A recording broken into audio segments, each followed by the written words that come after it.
नमस्कार दोस्तों, Rawat study test channel में आपका बहुत बहुत स्वागत है। मैं लखन चौधरी आज आपके राजस्थान जीके के एक विशेष टॉपिक जहाँ से राजस्थान की शुरुआत होती है, राजस्थान के नामकरण के बारे में हम जानकारी लेंगे। थोड़ा राजस्थान के नामकरण पर हम चर्चा करेंगे। देखो दोस्तों, नामकरण की जब बात करते हैं हम, क्या है, आज हमारे यहाँ किसी भी व्यक्ति के चलो, एक व्यक्ति के 2 नाम 3 नाम 4 नाम मिल जाते हैं। भाई घर का नाम अलग है, स्कूल का नाम अलग है, ये नाम सब मिलते हैं, डॉक्यूमेंट्स में नेम जो होगा वो अलग है। राजस्थान की ठीक ऐसी स्थिति है। राजस्थान जिसे हम वर्तमान में राजस्थान कहते हैं, इसको पहले कई नामों से जाना जाता था, जैसे राजपूताना, इसी को कहा जाता है, रायथान, रजवाड़ा और राजस्थान। एक इसे ब्रह्मवर्त नाम अलग से दिया गया था, ब्रह्मवर्त भी कहा जाता है। ये ब्रह्मवर्त नाम दोस्तों वेदों में मिलता है। एक इसका नाम आता है मरोकांतर। ये मरोकांतर नाम मिलता है दोस्तों रामायण के अंदर।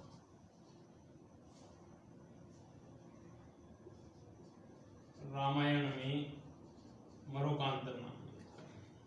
ये आपके 5 नाम इसके अलग अलग मिल रहे हैं। राजपूताना है, रायथान है, रजवाड़ा है, राजस्थान है। ये सभी नाम राजस्थान को मिलते थे।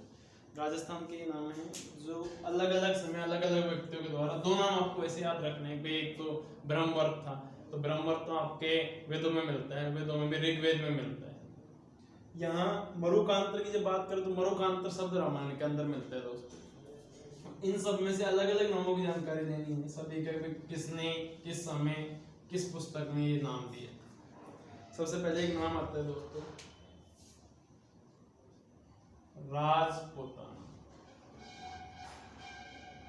राजपूताना की जानकारी देंगे। तो देखो, राजपूताना जो नाम है बेटा, ये दिया गया था सबसे पहले 1800 ईस्वी में।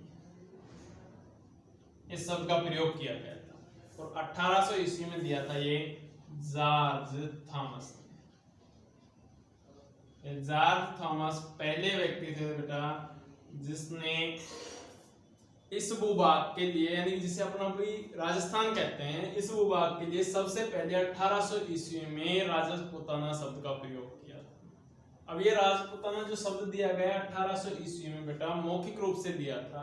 इसके कोई लिखित प्रमाण नहीं दिए कि भाई लिखित प्रमाण देके चला गया। सिर्फ मौखिक रूप से इस भूभाग को 1800 ईस्वी में राजपूताना कहकर गए। अब इस बात का क्या प्रमाण है कि यही पहला व्यक्ति था जिसने इस भूभाग को राजपूताना नाम दिया? ये भी एक बड़ी समस्या है कि प्रमाण कहां से मिले, किस व्यक्ति ने कह दिया, जब ये व्यक्ति मौखिक रूप से कह के गया है। यहाँ क्या था, 1805 में एक व्यक्ति आए थे विलियम फ्रैंकलिन, ये जॉर्ज थॉमस के मित्र थे। 1805 में विलियम फ्रैंकलिन ने लिखित प्रमाण दिए थे इस राजपूताना नाम। ये हो गए लिखित प्रमाण। लिखित प्रमाणों से प्रश्न पूछे जाते हैं किसके द्वारा दिए गए थे, तो बेटा ये दिए गए थे विलियम फ्रैंकलिन के द्वारा। विलियम फ्रैंकलिन, ये विलियम फ्रैंकलिन पहला व्यक्ति था जिसने 1805 में ये प्रमाण दिए थे, लिखित प्रमाण। और 1805 में विलियम फ्रैंकलिन ने एक पुस्तक लिखी बेटा जिसका नाम था the military memoirs of mister George Thomas. Military memoirs of mister George Thomas,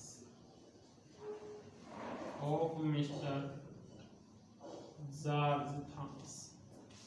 इस पुस्तक में विलियम फ्रैंकलिन ने पहली बार ये बताया था कि मेरे मित्र जॉर्ज थॉमस पहले ऐसे व्यक्ति थे जिन्होंने इस भूभाग के लिए 1800 ईस्वी में राजपूताना शब्द का प्रयोग किया। ये राजपूताना शब्द की डिटेल्स रहती बेटा। देखो, राजपूताना से हमें मिलता है कि राजपूताना शब्द किसके द्वारा दिया गया, तो जार थॉमस के द्वारा दिया गया था। ये कब दिया गया था? तो 1800 ईस्वी में दिया गया। ये दिया गया था सिर्फ मौखिक रूप से। इसके जो लिखित प्रमाण दिए थे वो 1805 में विलियम फ्रैंकलिन ने अपनी पुस्तक the military memoirs of mister George Thomas में दिए थे। ये 1805 में विलियम फ्रैंकलिन ने पुस्तक लिखी the military memoirs of mister George Thomas. इस पुस्तक में जॉर्ज थॉमस के बारे में बताया था, यानी कि जॉर्ज थॉमस की जीवनी लिखी थी। तो हम ये भी कह सकते हैं कि विलियम फ्रैंकलिन जॉर्ज थॉमस के जीवनीकार। ये तो प्रमाण थे जिस राजपुताना नाम लिखित प्रमाण जो 1805 में मिले। लेकिन अब बात आती है कि हो सकता है इसका मित्र था, ये इसकी बढ़ाई करने के लिए ऐसी बातें कह गए हो। और हमारे पास क्या प्रमाण है पहले के जिनसे ये सिद्ध होता है कि वास्तव में इस भूभाग को हम राजपुताना नाम से जानते हैं। तो देखो इसके अलावा एक और प्रमाण है हमारे यहाँ जो देशी रियासतों के राजा थे, उन देशी रियासतों के राजाओं ने मिलकर एक विश्वविद्यालय स्थापित किया था जयपुर के अंदर। जयपुर में एक विश्वविद्यालय स्थापित किया 8 जनवरी 1947। उस विश्वविद्यालय को नाम दिया था राजपुताना विश्वविद्यालय। इस राजपुताना विश्वविद्यालय की स्थापना तो बेटा 8 जनवरी 1947 को हुई थी जयपुर के अंदर। तो जब ये सिद्ध होता है इस बात से कि इस भूभाग को राजपुताना के नाम से नहीं जानते, तो इस विश्वविद्यालय का नाम शायद राजपुताना विश्वविद्यालय नहीं रखा जाता। और दूसरा, मुगल काल में भी यहाँ के इस क्षेत्र को यहाँ के जो राजपूत शासक थे उनको मुगल जो थे वो मुगल काल में राजपुता कहकर पुकारते। इसी से सिद्ध होता है कि इस भूभाग को राजपुताना के नाम से जानते थे। अब ये जो आपकी राजपुताना विश्वविद्यालय की स्थापना हुई थी, इसका नाम बदलकर 1 नवंबर 1956 को राजस्थान विश्वविद्यालय, जो अभी आप पढ़ते हुए राजस्थान विश्वविद्यालय जयपुर में है, इस राजस्थान विश्वविद्यालय की स्थापना हुई थी 8 जनवरी 1947 को राजपुताना विश्वविद्यालय के नाम से। अभी प्रेजेंट में ये जो राजस्थान विश्वविद्यालय है इसको नाम दिया गया था 1 नवंबर 1956 को, जिस दिन राजस्थान का एकीकरण पूर्ण हुआ था। तो ये दोस्तों राजपुताना आपके नाम के क्या क्या है। अब इसमें से क्या है, प्रश्न पूछा जाता है जॉर्ज थॉमस से कि जॉर्ज थॉमस कौन था, कहाँ का रहने वाला था, कैसे आया था। देखो दोस्तों,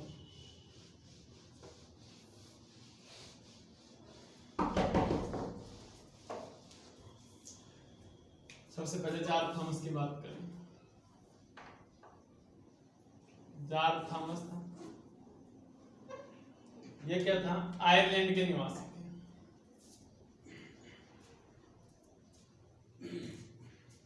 आयरलैंड के रहने वाले थे।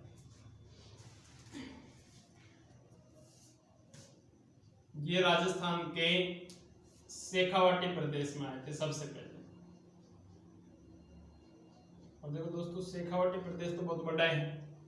शेखावाटी प्रदेश के किस जिले में आए थे, तो शेखावाटी प्रदेश के सीकर जिले में आए थे। और सीकर जिले के नीमका थाना में है। ये इसका अंतिम रात। और इनकी मृत्यु हुई थी दोस्तों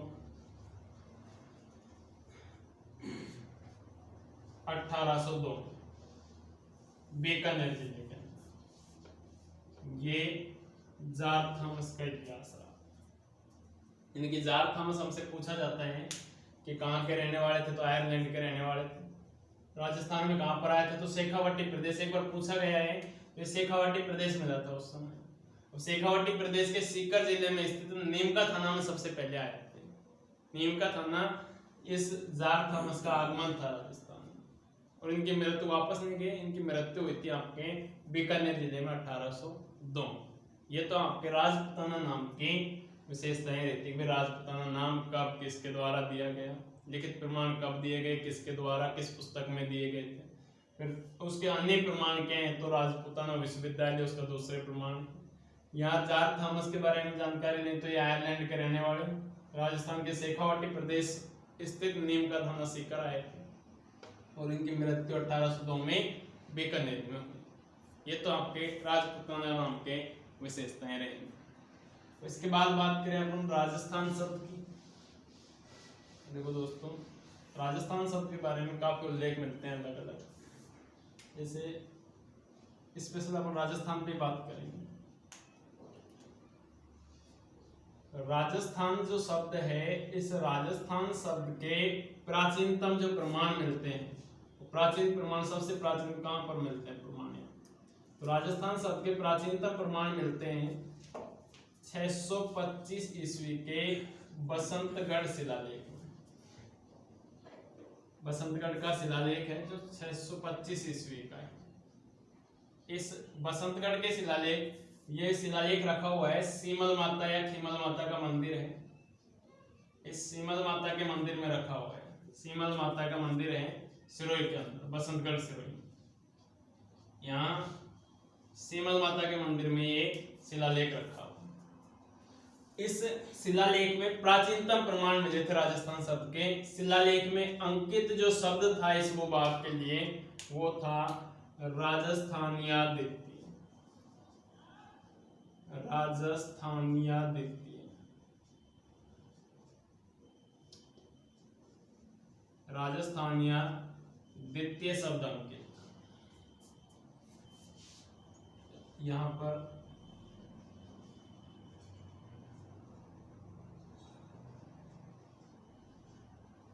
ये शब्द मिलता है। ये इस भूभाग के लिए आपके बसंतगढ़ के शिलालेख में मिलता है। देखो दोस्तों, ये शब्द तो प्राचीनतम प्रमाण थे राजस्थान के। अब दूसरे प्रमाण कहां से मिलते हैं इसके बारे में प्रश्न पूछा जाता है। दूसरे बार राजस्थान शब्द के प्रमाण की बात करें, प्रमाण क्या प्रयोग किया गया था पहली बार राजस्थान शब्द का किसी व्यक्ति विशेष के द्वारा किसी ग्रंथ। एक व्यक्ति आते हैं मोनोत नैणसी। मोनोत नैणसी था जिसने 1665 में एक ग्रंथ लिखा था।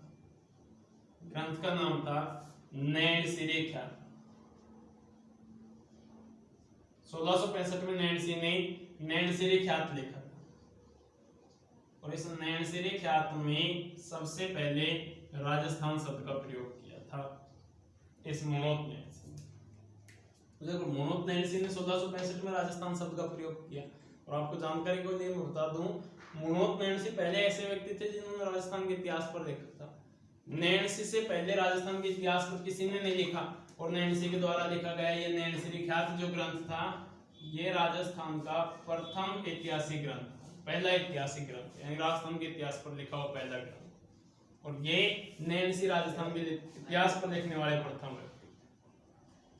नैणसी को राजस्थान का अबुल फजल भी कहते हैं।